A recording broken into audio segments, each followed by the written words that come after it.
శ్రీమతి అర్జాడ ఆదిభట్ల నారాయణదాసు గారు మా హరిదాసులకు వారు ప్రతినిధి పితామహులు కుంభావ సరస్వతి అష్టభాషా ప్రవీణ్ వారి యొక్క శిష్య ప్రశిష్య అందరూ సంఘం వారు విజయవాడ, అలాగే మరి అన్నమయ్య పరివారం వారు, అలాగే మరి శ్రీమతి రాజ్యలక్ష్మి శ్రీ శంకర నారాయణ రాందేవి గారు, శ్రీ అశ్విని సుబ్బారావు గారు ప్రెసిడెంట్ గారు, వీరందరి యొక్క ఆధ్వర్యంలో ఇక్కడ కార్యక్రమాలు.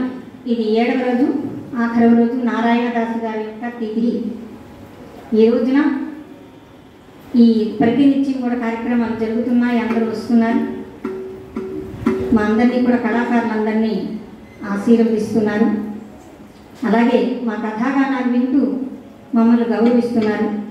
మరియు ఎక్కువగా ఉపన్యాసం కాకుండా పెద్దలందరికీ కూడా నా హృదయపూర్వక ధన్యవాదాలు తెలియజేసుకుంటూ, చక్కని సహకార వాయిద్యాలు మా దక్షిణామూర్తి గారు సుబ్బారావు గారు వారికి కూడా కృతజ్ఞతాభివందనాలు తెలియజేసుకుంటూ, మరి వెంకట కృష్ణయ్య గారు, మరి అలాగే మా పద్మనాభ శర్మ గారు వారికి కూడా నా హృదయపూర్వక ధన్యవాదాలు తెలియజేస్తూ, నాకు ఇచ్చినది చాలా తక్కువ సమయం కాబట్టి ఉన్న సమయంలో శ్రీరామ పాదుకా పట్టాభిషేకాన్ని, ఆ కథాగానాన్ని వినిపించడానికి సాహసం, అంటే ఈ వేదిక అసలు నిలబడమే సాహసం. అందుచేత ఈ శారదా వేదిక మహామహులు చాలా గొప్ప వాళ్ళందరూ కూడా ఈ వేదికపై చెప్పిన వాళ్ళు ఏదో చిన్న అణువును మాత్రం నేను.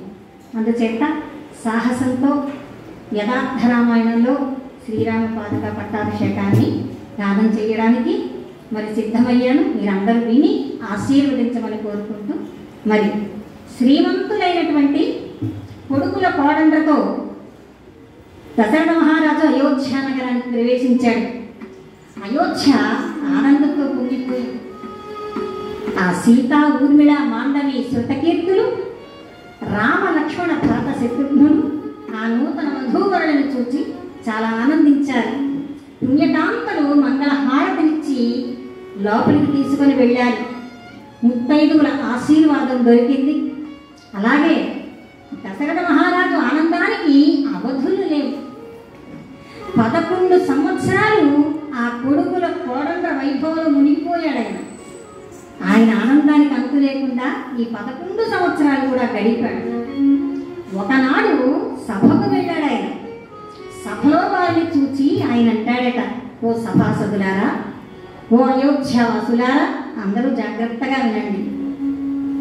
రాజ్య భోగములను చిరమనుభవించితి, విసివిటి మిక్కిలి వృద్ధునైతి.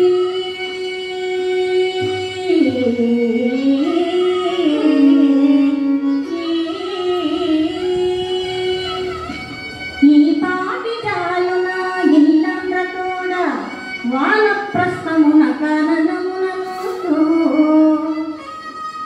వయసును ఉచితమో వర్తనము వంట న్యాయంబుగానా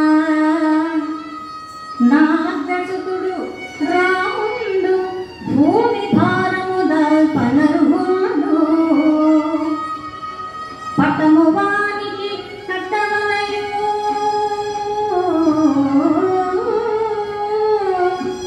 త్వరగ సమకూర్పుడెల్ల సంభారములను ప్రచుర పరచుడి వర్తను రాజ్యముందు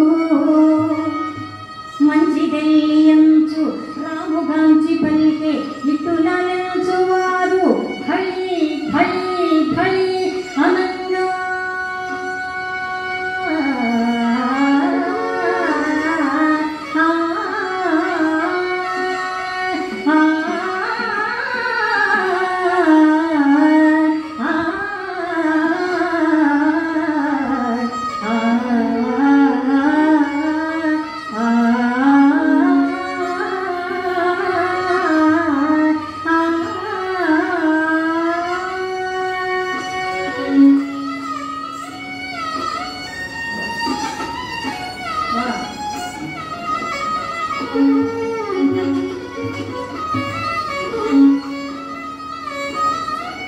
రాజ్యభోగాలను చిరకాలం నుండి అనుభవించాను.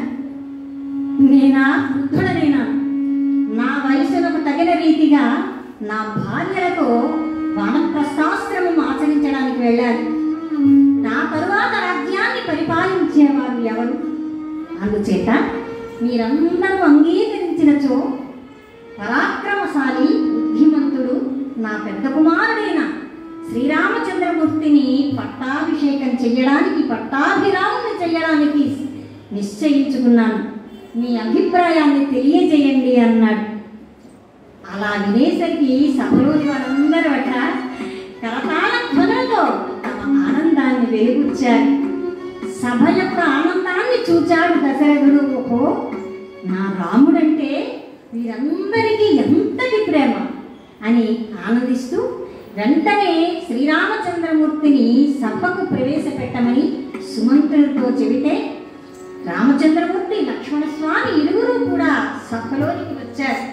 యథార్థ రామాయణంలో నారాయణదాసు గారు ఒక చిన్న విశేషాన్ని కూడా మనకు రామాయణం తెలియజేసింది. ఏమిటి అంటే ఒక తండ్రి వద్ద కుమారుడు ఎలా నిలబడాలి, ఒక చిన్న విషయం. రామచంద్రమూర్తి అట ఆ తండ్రి వద్ద నిలువబడినాడు. ఎలా?